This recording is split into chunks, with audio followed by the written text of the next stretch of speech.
Hey guys, I got bad announcements today. So it's nearly 8:27, I think.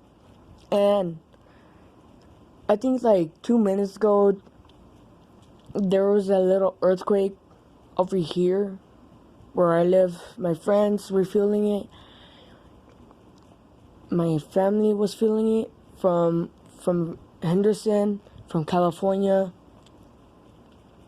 It is very close, sir, because I looked it up and it's not really good.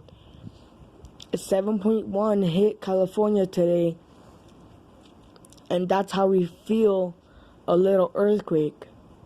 So I'm pretty sure we have to take really cover. We have to buy more food and supplies to survive, or I think if it was stopped.